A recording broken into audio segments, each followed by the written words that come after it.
ہمارا دل چاہتا ہے کہ ہماری راتیں گزرے بلیئرڈ کلب میں اور ہماری راتیں گزرے فیس بک استعمال کرتے ہوئے اور ہماری راتیں گزرے جناب موبائل پر بیٹھے ہوئے. اس طرح نہیں. جے تو ویکیا عشق مزار بھی نہیں. آپ سمجھ آئی بات؟ جے تو چڑھیا اٹھتے دار بھی نہیں. اگر بارگاہ مصطفیٰ سے کچھ لینا ہے، انعام پانا ہے اور سرکار کی بارگاہ سے فیض یافتہ ہونا ہے تو پھر کچھ قربانی دینی پڑے گی.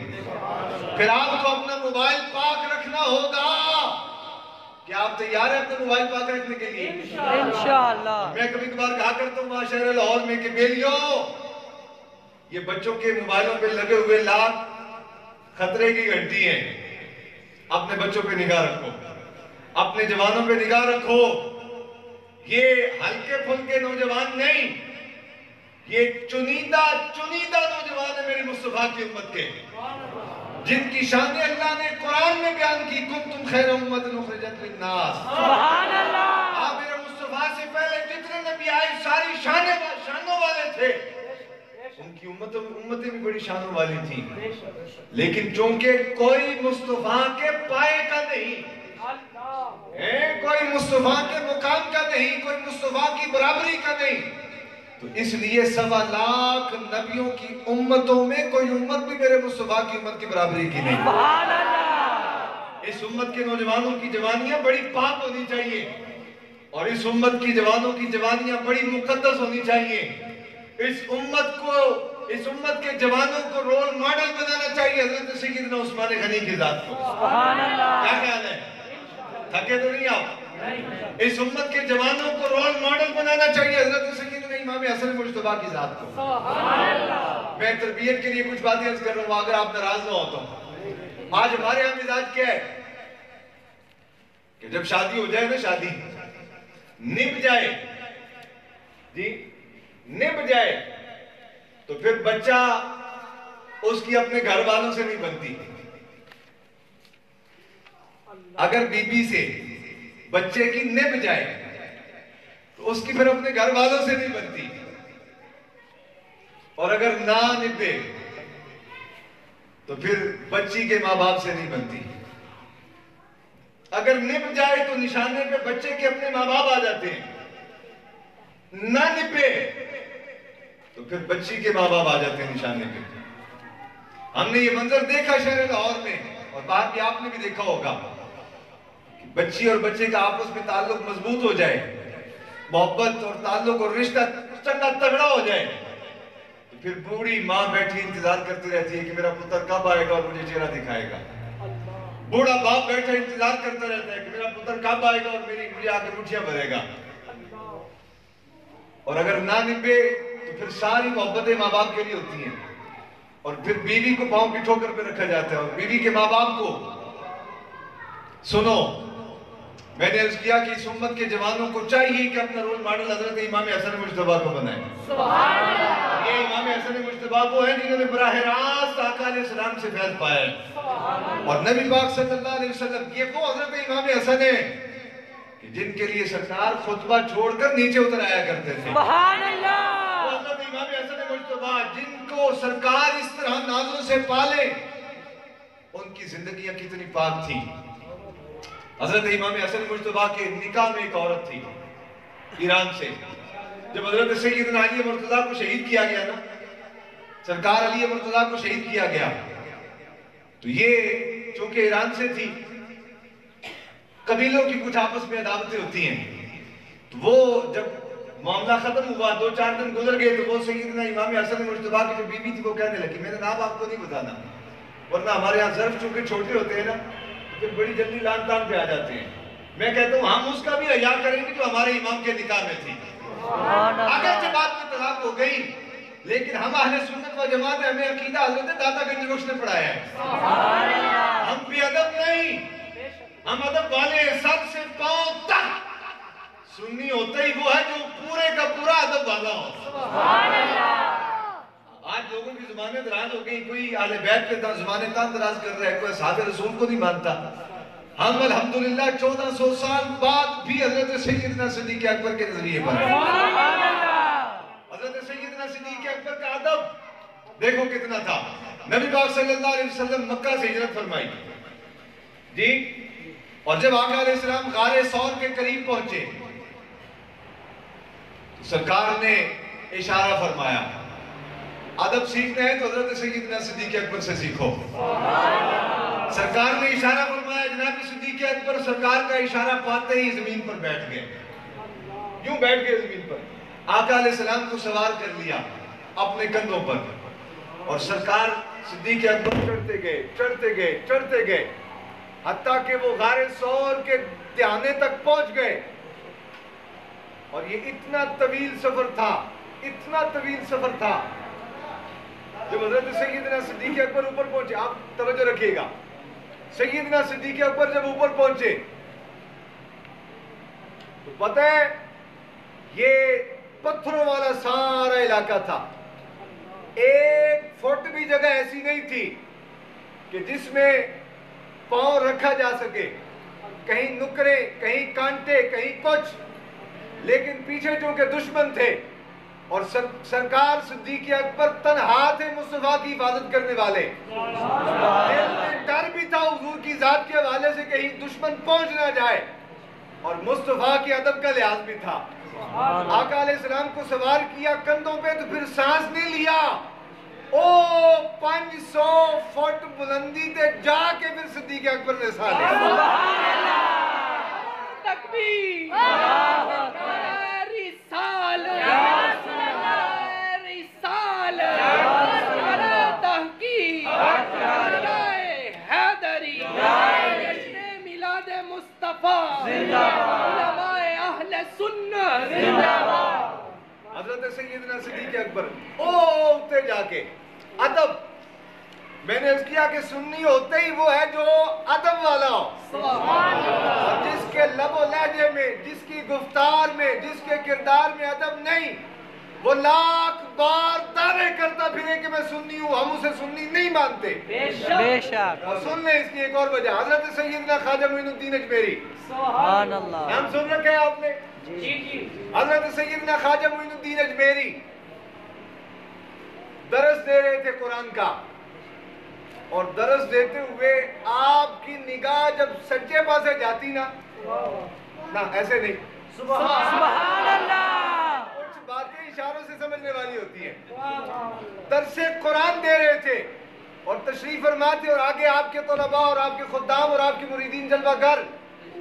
نگاہ درس دیتے دیتے جب سجے پاسے جاتی, سجے پاسے, سبحان اللہ, خواجہ معین الدین اٹھ کر کھڑے ہو جاتے. سبحان اللہ, پھر توجہ ہٹتی تو بیٹھ جاتے. سبحان اللہ, جب نگاہ درس دیتے دیتے سیدھی طرف جاتی تو پھر اٹھ کر کھڑے ہو جاتے. سبحان اللہ, بار بار ہوتا رہا, بار بار.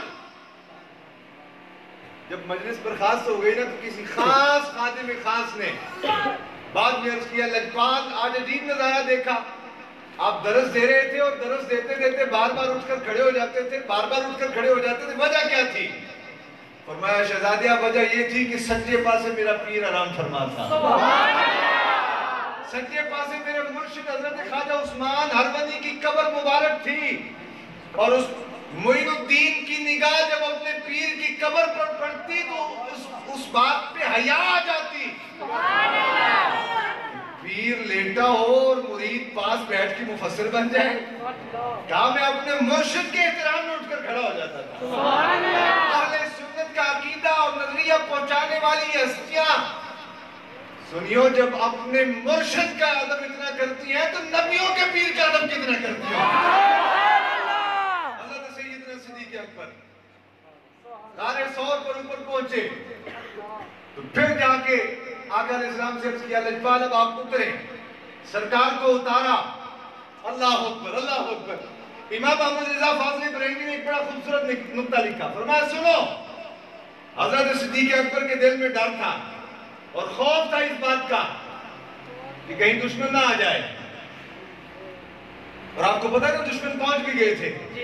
پھر اللہ نے اپنے حبیب کی حفاظت کس طرح کی؟ ایک کبوتری کی ڈیوٹی لگائی, کنڈے دے.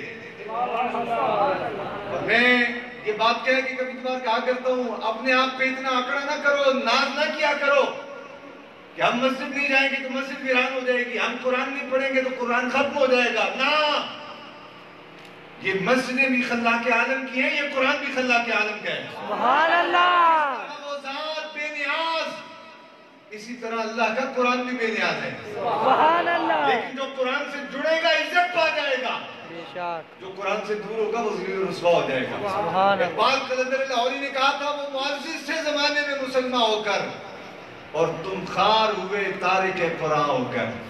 اس لیے مسجد میں جب بھی آئیں تو اس نظریے کے ساتھ آئیں کہ ہم مسجد میں جائیں گے تو سجدہ کرنے سے ہمارا ماتھا بھی پاک ہو جائے گا، ہمارے دل کی دنیا بھی پاک ہو جائے گا۔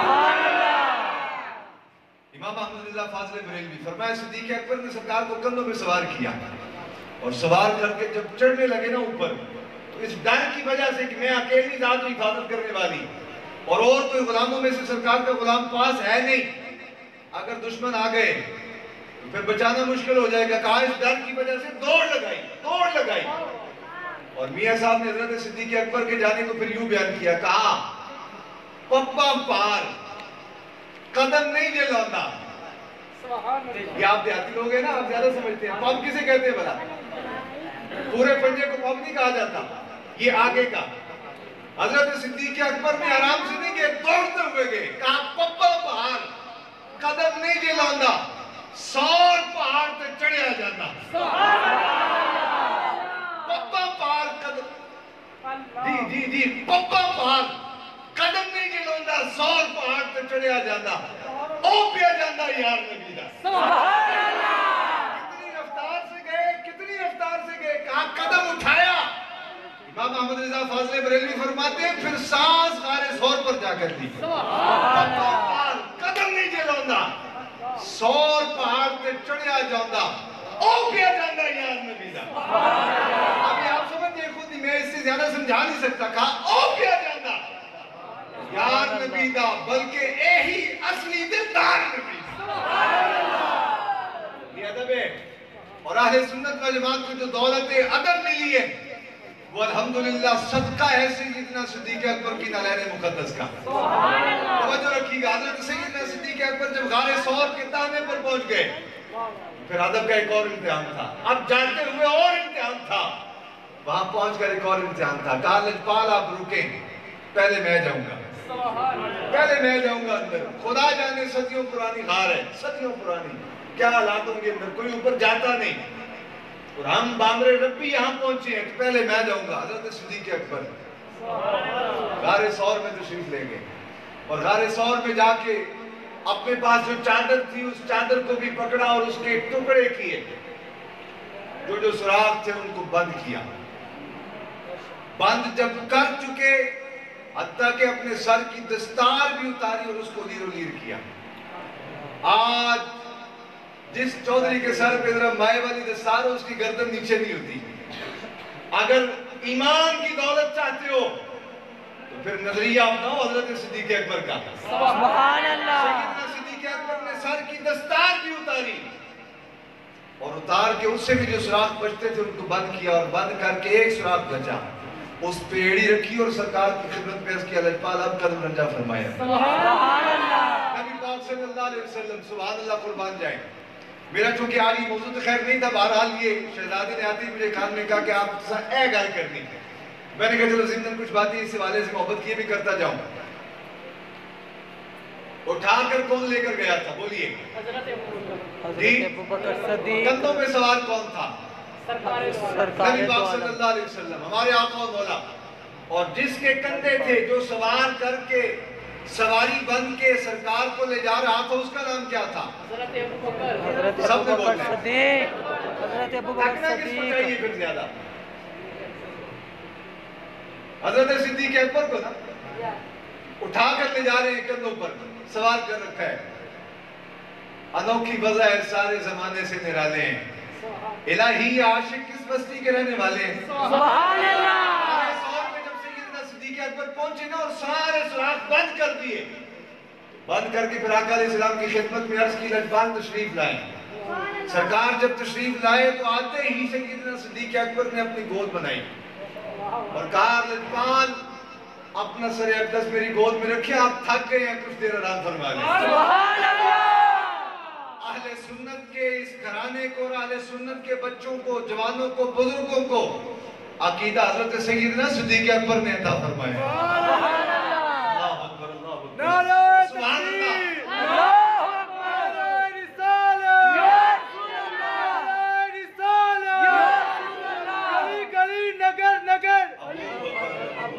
گلی گلی نگر نگر ابو بکر ابو بکر گلی گلی نگر نگر ابو بکر ابو بکر. اللہ اکبر، سبحان اللہ فرمان جائے. میرے شیخ کامل ایک بڑا لطیف نکتہ یہاں بیان کیا کرتے تھے. کہا غور کرو، آقا علیہ السلام جب مکہ معظمہ سے چلے تھے ہجرت فرما کے، یاد رکھو مکہ معظمہ میں کوئی حکم مسلمانوں کے لیے نازل نہیں ہوا تھا. مکہ معظمہ میں صرف اتنا امتحان ہی تھا جو آقا علیہ السلام کے ساتھ نسبت جوڑے پھر وہ پکا رہے. نماز کا، روزے کا، حج کا، زکوٰۃ کا کوئی حکم مکہ معظمہ میں نہیں تھا. جب آقا علیہ السلام مدینہ منورہ میں جا کے قیام پذیر ہو گئے اور صحابہ کرام وہاں جا کے آباد ہو گئے، وہاں مسلمانوں کی ریاست مدینہ جب قائم ہو گئی تو پھر کبھی نماز کا حکم آ گیا، کبھی زکوٰۃ کا حکم آ گیا، کبھی حج کا حکم آ گیا، کبھی روزے کا حکم آ گیا. میرے شیخ فرمایا کرتے تھے سرکار جب مکہ معظمہ سے چلے تھے کوئی حکم نہیں تھا، نہ نماز فرض، نہ روزہ فرض، نہ زکوٰۃ فرض، نہ حج فرض، نہ کوئی اور عمل صالح فرض، کچھ فرض نہیں تھا. ایک ہی فرض تھا، میرے محبوب سے محبت کرنا. سبحان اللہ. اور کوئی فرض نہیں تھا، صرف ایک فرض تھا، میرے محبوب کی محبت. اور کہا دیکھو نبی پاک صلی اللہ علیہ وسلم نے 3 دن اور 3 راتیں غار ثور میں قیام فرمایا. سبحان اللہ. کتنے دن تین اور دن کتنی راتیں؟ تین. فرمایا سرکار نے 3 دن 3 راتیں غار ثور میں قیام فرمایا. اور ایک ذات مصطفیٰ کی تھی، ایک ذات یار غار مصطفیٰ کی تھی. سبحان اللہ. تیسری ذات کوئی نہیں تھی وہاں. اسے قرآن نے بھی بیان کیا تھا ثانی اثنین اذ ہما فی الغار. کہا 2 میں سے دوسرا، یہ نہیں کہا کہ 3 میں سے تیسرا یا 2 میں سے تیسرا، کہا نا ثانی اثنین 2 میں سے دوسرا. اذ ہما فی الغار، جب وہ غار میں تھے. تو قرآن کی نص اس بات پر گواہ ہے کہ غار میں صرف 2 ہی تھے. سنو پورے دعوے کے ساتھ کہنے لگوں الحمدللہ 1400 سال میں امت کے درمیان کبھی اس بات پر اختلاف نہیں رہا کہ غار میں کتنے تھے. 1400 سال سے امت اس بات پہ اجماع کیے چلے آ رہی ہے کہ غار میں 2 ہی تھے، ایک مصطفیٰ، ایک یار غار مصطفیٰ. کہا جب حضرت سیدنا صدیق اکبر نے بلایا نا آقا علیہ السلام کو اور کہا لجپال آرام فرمائے، نبی پاک صلی اللہ علیہ وسلم صدیق اکبر کی گود میں آرام فرما ہو گئے. میرے شیخ فرمایا کرتے تھے یہ اپنے مریدوں کی تربیت کے لیے فرمایا کبھی اس بات پہ غور کرنا. اللہ اکبر. کہا اس وقت سیدنا صدیق اکبر کرتے کیا رہے؟ 3 راتیں 3 دن، نہ نماز فرض، نہ روزہ فرض، نہ حج فرض، نہ زکوٰۃ فرض، نہ کوئی اور تسبیح، نہ کوئی اور کلام فرض، کچھ بھی فرض نہیں تھا. کہا کرتے کیا رہے؟ کہا 3 راتیں 3 دن. صدیق اکبر کی زندگی میں وہ مبارک آئیں جس میں مصطفیٰ کا چہرہ بددہاں تھا اور صدیق اکبر کی پاک نگاہ تھی. وہ جمی رہی صدیق اکبر کی نگاہ مصطفیٰ کے چہرے پر، پھر ہٹائی نہیں. سبحان اللہ. وہ میرے شیخ اس بات پہ اور ٹچ دیا کرتے تھے، فرمایا کرتے تھے دیکھو باقی باللہ نے 1 رات رکھا تھا اپنے حجرہ اقدس میں نان بھائی کو. صبح جب حضرت باقی باللہ باہر تشریف لائے اور نان بھائی جو آپ کے خادم سے باہر تشریف لائے حجرہ اقدس سے، دیکھنے والوں کو پہچان نہیں ہوتی تھی کہ باقی باللہ کون ہے اور نان بھائی کون ہے. کہا 1 رات مصطفیٰ کی غلاموں کے غلاموں کے غلاموں کے غلاموں کے سینکڑوں درجے بعد جا کے غلام باقی باللہ ہو. 1 رات چن کے اپنے پاس اپنے حجرہ اقدس میں اپنے مصلے پہ بٹھا لے اپنے نان بھائی کو تو رب چہرے ملا دیتا ہے. مصطفیٰ نے 3 دن 3 راتیں تنہا صدیق اکبر کو اپنے پاس رکھا تھا. خدا جانے کیا سے کیا بنا دیا ہوگا. ہمیں جو قرآن ملا یہ صدقہ حضرت سیدنا صدیق اکبر کا. ہمیں جو حدیث ملی یہ صدقہ حضرت سیدنا صدیق اکبر کا.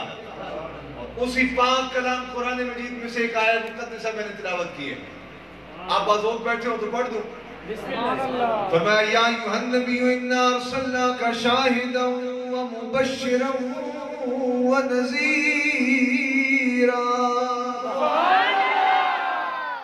فرمایا محبوب قیامت تک لوگ آئیں گے اور کوئی کہیں جائے گا, کوئی کہیں جائے گا, کوئی کچھ نظریہ بیان کرے گا, کوئی کچھ نظریہ بیان کرے گا. تیرے صحابہ کی وساطت سے قرآن محفوظ کر کے قیامت تک کے لیے ہم نے امت تک پہنچا دیا. اِنَّا نَحْنُ نَزَّلْنَا الذِّكْرَ وَإِنَّا لَهُ لَحَافِظُونَ. اس قرآن کو نازل بھی ہم نے کیا اور اس کی ڈیوٹی حفاظت کی بھی ہم نے اپنے ذمہ لے رکھی ہے. کیا رب نے خود حفاظت کرنی ہے؟ نہ. کہیں رب حفاظت کرواتا ہے صدیق اکبر کی صورت میں, کہیں مولا کائنات کی صورت میں, کہیں امام اعظم کی صورت میں, کہیں سید الشہداء حضرت امام حسین کی صورت میں, اور کہیں حضرت باقی باللہ کی صورت میں, کہیں امام احمد رضا فاضل بریلوی کی صورت میں, کہیں حضرت شیر ربانی میاں شیر محمد کی صورت میں. رب تعالیٰ قرآن کی حفاظت کروا رہا ہے اور قیامت تک کرواتا رہے گا. کہا جس زمانے میں لوگوں کی بولیاں بدل جائیں گی, کسی زمانے میں ابتدا ہوئی تھی علماء کی توہین کرنے سے, پھر لوگ مشائخ تک پہنچے, پھر ائمہ دین تک پہنچ گئے, لوگوں کی اور حوصلے بڑھے, لوگ اصحاب رسول تک پہنچے, آل رسول تک پہنچے, زبانیں تنگ دراز ہو گئیں, پھر لوگ سرکار کی ذات تک پہنچ گئے اور لوگ فیتے لے کر بیٹھ گئے. فیتے لے کر, توجہ ہے نا میری بات پہ؟ لوگوں نے فیتے پکڑ لیے. حضور اتنا جانتے, اتنا نہیں جانتے, حضور کی شانیں اتنی ہیں, اتنی نہیں ہیں, آقا علیہ السلام کا مرتبہ اتنا ہے, لوگ فیتے لے کر بیٹھ گئے. اللہ نے فرمایا محبوب کے غلاموں پریشان نہ ہونا, جب بھی محبوب کی شان دیکھنی ہو تو کسی فیتے والے کے پاس نہ جانا, اللہ کے قرآن کے دامن میں آ جانا. یا ایھا النبی انا ارسلناک شاہدا ومبشرا ونذیرا. محبوب ہم نے آپ کو جب بھیجا ہے تو ایسے نہیں بھیجا, بلکہ آپ کو شاہد اور گواہ بنا کر بھیجا ہے. سبحان اللہ. ہم نے آپ کو گواہ بنا کر بھیجا ہے. کیا بنا کر بھیجے؟ سارے بولے اے حبیب ہم نے آپ کو گواہ بنا کر بھیجا. تو ریڈے والے وہ قانون یاد رکھو, جب بھی کسی کو گواہ بنایا جاتا ہے ساتھ بتایا جاتا ہے کہ یہ کس بات کا گواہ ہے. اینڈ کدی نہیں ہویا کہ مقدمہ چل رہا ہوئے قتل دا اور گواہ جڑا وہ آ جائے جس نے چوری ہونے ویکھی ہوئے. قتل کے مقدمے میں پیش ہوئے گا تو وہی پیش ہوئے گا جس نے اکھی قتل ہوتے ہیں ویکھیا. اس واسطے کیونکہ قانون ہے, گواہ واسطے لازم ہے کہ جس چیز کا اس کو گواہ بنایا جا رہا ہے اس کا تعین کیتا جائے, متعین کیتا جائے, دسیا جائے کہ فلاں شاید گواہ ہے. قرآن پاک سے مثال لے لی گئی تھی. فرمایا وَيَكُونَ الرَّسُولُ عَلَيْكُمْ شَهِيدًا. فرمایا اے امت مصطفیٰ یہ آمنہ کے لال تم پر گواہ ہیں. اے امت مصطفیٰ یہ آمنہ کے لال تم پر گواہ ہیں. یہ تمہارے, میں نے ایسے نہیں کہا تھا کہ جن کے ذکر میں ہم آئے بیٹھے وہ ہمارے ناموں سے بھی واقف, ہمارے کاموں سے بھی واقف ہے. قرآن کی دلیل پر کہا تھا. اللہ فرماتا ہے وَيَكُونَ الرَّسُولُ عَلَيْكُمْ شَهِيدًا. بیلیوں بتاؤ جس نے دیکھا نہ ہو وہ گواہ ہو سکتے ہیں؟ بول کے بتانا ہے. جس نے دیکھا ہی نہ ہو وہ گواہ ہو سکتے ہیں؟ گواہ کے لیے لازم ہے کہ اس نے چشم دید دیکھا ہو آنکھوں سے.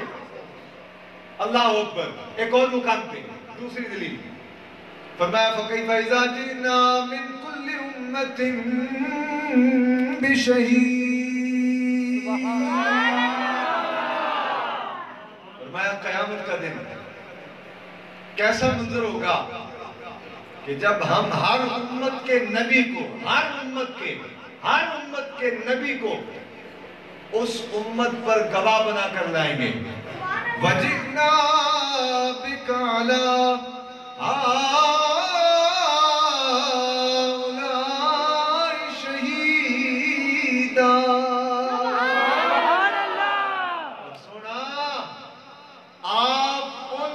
نبیوں کی امتوں پر بھی گواہ ہوں گے اور ان نبیوں پر بھی گواہ بن کے قیامت کے دن. ہر نبی کی شان ہوگی, ہر نبی کی شان ہوگی کہ ہر نبی قیامت کے دن اپنی امت پر گواہ بن کے آئے گا. تیرے اور میرے آقا و مولا کی شان یہ ہوگی کہ میرا آقا ہر نبی کی امت پر بھی گواہ ہوگا، ہر نبی پر بھی گواہ ہوگا۔ سبحان اللہ۔ تعین ہو گیا دونوں مقاموں پہ، جہاں فرمایا وَيَكُونَ الرَّسُولُ عَلَيْكُمْ شَهِيدًا، وہاں تعین ہو گیا کہ سرکار تیرے میرے پر گواہ ہے، حضور تجھ پر اور مجھ پر گواہ۔ اور جہاں دوسرے مقام پر فرمایا فَكَيْفَ إِذَا جِئْنَا مِن كُلِّ أُمَّةٍ بِشَهِيدٍ وَجِئْنَا بِكَ عَلَىٰ هَٰؤُلَاءِ شَهِيدًا، وہاں بھی تعین ہو گیا کہ حبیب نبیوں پر بھی گواہ ہے اور ان کی امتوں پر بھی گواہ۔ لیکن میرے چاند جو آیت مقدسہ میں نے تلاوت کی، یہ قرآن مجید کا ایک ایسا منفرد مقام ہے، ایسا منفرد مقام ہے، ایسا منفرد مقام ہے کہ جس پر اللہ نے گواہ تو بنایا لیکن تعین نہیں کیا کہ کس بات کا گواہ بنایا جا رہا ہے۔ سبحان اللہ۔ توجہ رکھیے گا، میں یہ نقطہ سمجھانا چاہتا ہوں آپ کو۔ گواہ بنایا، فرمایا یا ایھا النبی انا ارسلناک شاہدا، شاہد کہتے ہیں گواہ، گواہ بنایا لیکن تعین نہیں کیا، متعین نہیں کیا، نومینیٹ نہیں کیا کہ کس بات کا گواہ، گواہ بنایا، متعین نہیں، تشخیص نہیں۔ اب جب ہم الجھے پھر قرآن نے ہمیں سہارا دیا، اور قرآن نے ہمیں یہ تعلیم دی کہ جب تم الجھ جاؤ تو کسی مندر میں نہیں جانا، کسی گرجے میں جانے کی ضرورت بھی نہیں، بلکہ حضور کی امت کے علماء کے پاس آ جاؤ۔ فَاسْأَلُوا أَهْلَ الذِّكْرِ إِن كُنتُمْ لَا تَعْلَمُونَ، قرآن نے کہا اگر تم نہیں جانتے امت کے ان علماء کے پاس جاؤ جن کے سینوں کو اللہ نے قرآن و حدیث سے باندھ رکھا ہے۔ سبحان اللہ۔ ہم نے علماء سے رجوع کیا، علماء کے دروازوں پہ دستک دی۔ مفسرین قرآن نے ہمیں بتایا کہ جو یہاں فرمایا نا کہ اِنَّا أَرْسَلْنَاكَ شَاہِدًا، گواہ بنایا لیکن تعین نہیں کیا، تو سنو یہاں گواہ علی الاطلاق ہونا ہے، یہاں گواہ شاہد علی الاطلاق ہونا ہے۔ مطلب کیا؟ مطلب یہ ہے کہ کسی ایک شے پر، کسی ایک واقعہ پر، کسی ایک خاص بات پر گواہ نہیں بنایا۔ یا اللہ پھر حضور کس پر گواہ ہے؟ کس پر گواہ ہے؟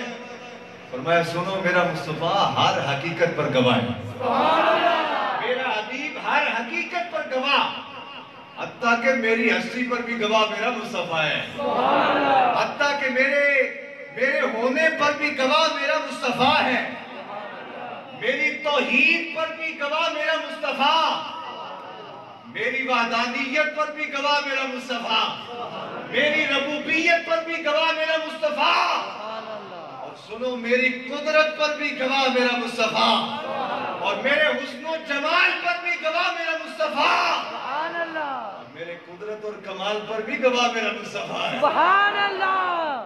اسی لیے لوگ آیا کرتے تھے آقا علیہ السلام کی بارگاہ میں، لجپال آپ ہمیں جس خدا کو ماننے کی تعلیم دیتے ہیں، ہم اس خدا کو ماننا چاہتے ہیں لیکن مانے کیسے؟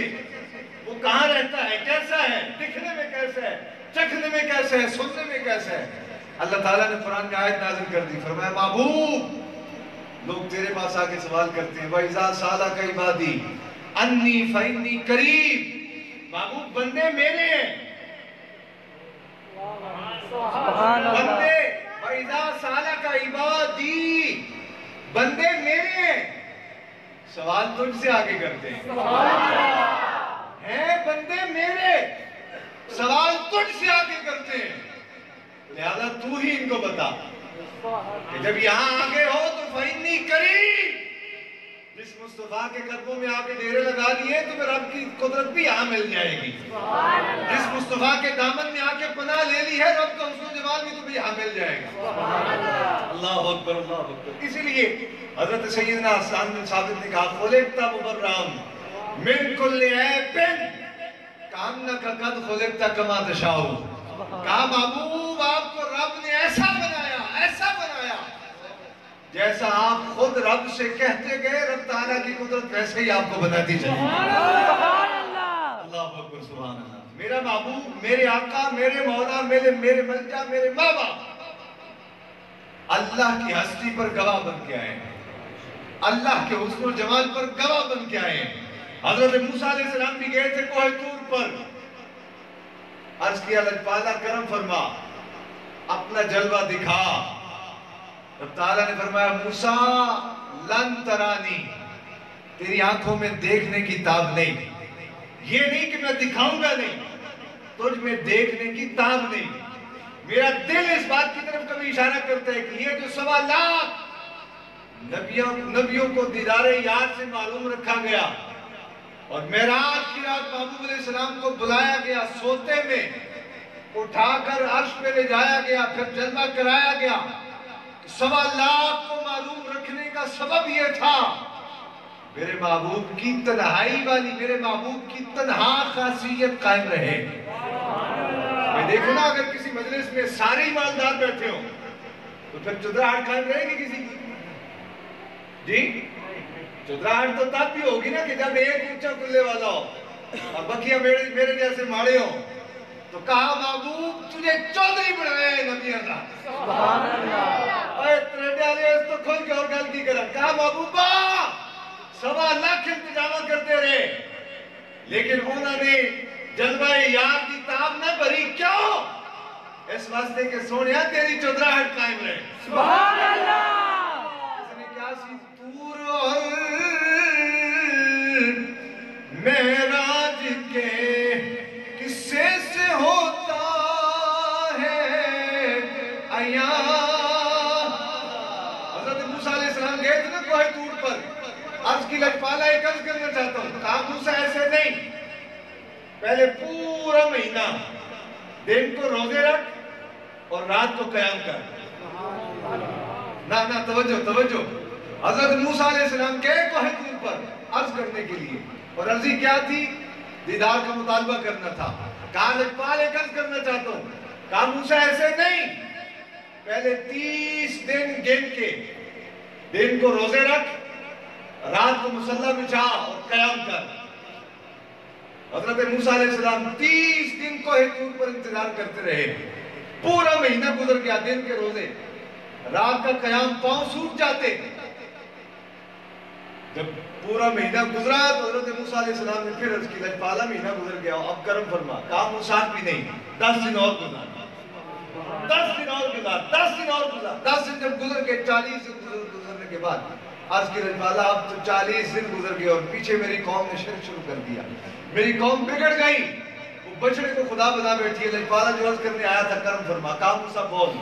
کہا لجپال زیارت کرنا چاہتا ہوں۔ کہا محبوب موسیٰ لن ترانی، ہے تو کلیم، مجھے شان یہ عطا فرمائیے جب تیرا دل چاہے کوہ طور پر آ مجھ سے ڈائریکٹ کلام فرما، شان تیری یہ، لیکن چودراہٹ کسی اور کے لیے رکھیے،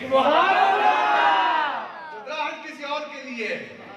40 دن موسیٰ علیہ السلام نے دن کے روزے راتوں کے قیام کے بعد عرض کی لجپال دیدار کروا۔ کہا نہیں، اس پہاڑ طور کی طرف دیکھ، ایک تجلی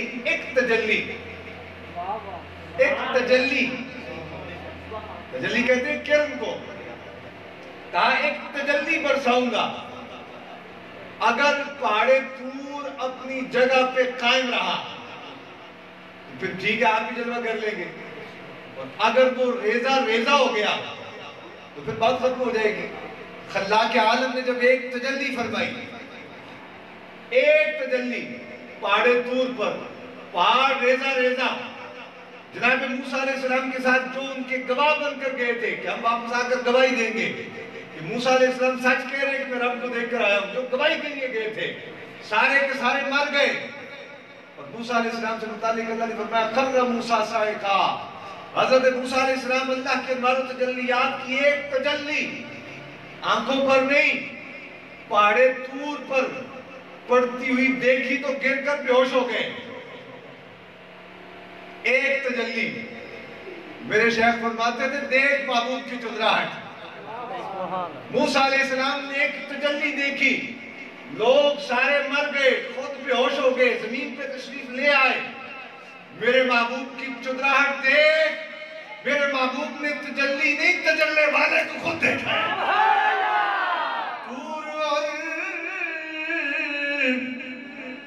معراج کے قصے سے ہوتا ہے عیاں، اپنا جانا اور ہے رب کا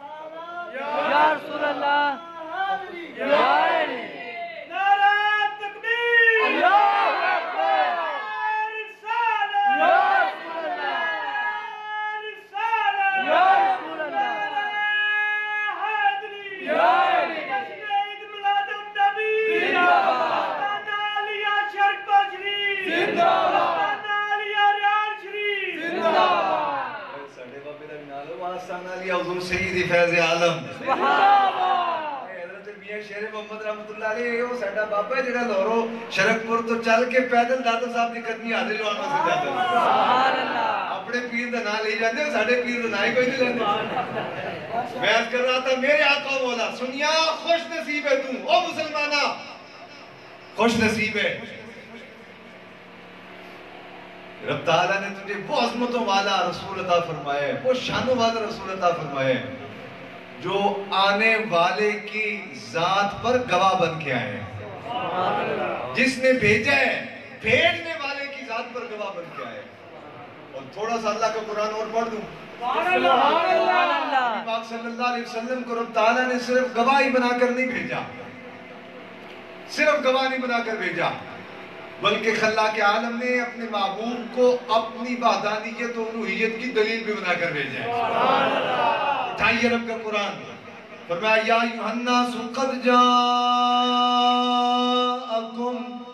برہان من ربکم وانزلنا الیکم نورا مبینا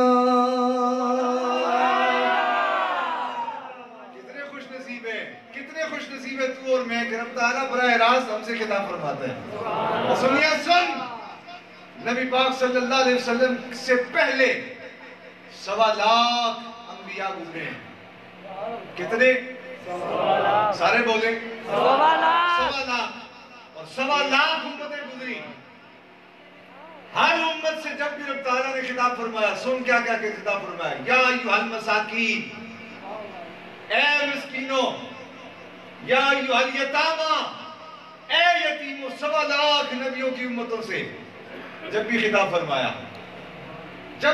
فرمایا کبھی مسکین کہا کبھی یتیم کہا خوش نصیب ہے تو اور میں اللہ نے مصطفیٰ کی امت کو جب بھی خطاب فرمایا کبھی یا ایھا الذین آمنوا کہا کبھی یا ایھا الناس کہا کبھی ایمان کا سرٹیفکیٹ عطا فرمایا کبھی انسانیت کا سرٹیفکیٹ عطا فرمایا آج لوگ تھوڑا سا اخبار پڑھنے کے قابل ہو جائے تو کہتے ہیں انسانیت کی بات کرو انسانیت کی بات کرو میں کہتا ہوں قرآن سے بڑھ کر انسانیت کی بات کوئی نہیں کرتا قرآن سے بڑھ کر انسانیت کی بات کوئی نہیں کرتا کسی نے انسانیت کا سبق بھی لینا ہے تو وہ قرآن کی طرف آئے اور اگر کسی نے محبت کا سبق لینا ہے تو وہ بھی قرآن کی طرف آئے اللہ نے فرمایا یا ایھا الناس اے لوگو تمہاری طرف تمہارے رب کی بارگاہ سے برہان اور نور مبین آ گیا برہان آ گیا نور مبین آ گیا علماء فرماتے ہیں برہان سے مراد ذات مصطفیٰ ہے برہان سے مراد اور نور مبین سے مراد کتاب اللہ قرآن مجید کلام خدا ہے اب برہان کے بہت سے معنی 58 سے زیادہ معنی بیان کیے 58 سے زیادہ کتنے معنی 58 دو معروف معنی بیان کر کے بات سمیٹ دیتا ہوں برہان کا پہلا معنی جو محدثین نے بیان کیا فرمایا سنو برہان کا معنی ہے دلیل کیا معنی ہے دلیل سارے بولیں دلیل کہا برہان کا پہلا معنی ہے دلیل کہا میرے محبوب کی ذات کو دیکھ حضور سر انور کے بالوں سے لے کر قدمین شریفین کے ناخنوں تک اللہ رب العالمین کی وحدانیت و الوہیت کی کامل دلیل ہے حضور کامل دلیل اور اس لیے رب تعالیٰ نے فرمایا انی انا اللہ میں ہوں مولا تو جو ہے تو تیرے ہونے پر کوئی دلیل بھی ہے فرمایا ہاں میں ہوں اور میرے ہونے پر دلیل آمنہ کا لال ہے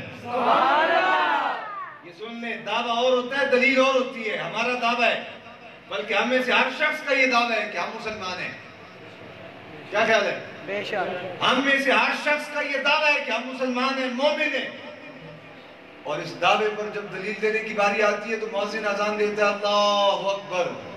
ہم دکان پہ ہوں تو دکان چھوڑ دیتے ہیں, ہم حمام میں بیٹھے ہوں تو حمام چھوڑ دیتے ہیں, گھر میں ہوں تو منجی بستر چھوڑ کے اٹھ کے مسجد میں آتے ہیں, اور وضو کر کے جب امام صاحب کہتے ہیں اللہ اکبر, ہم بھی تکبیر تحریمہ کہہ کے امام صاحب کی ابتدا میں کھڑے ہو کر اپنے دعوی ایمان پر دلیل دیتے ہیں.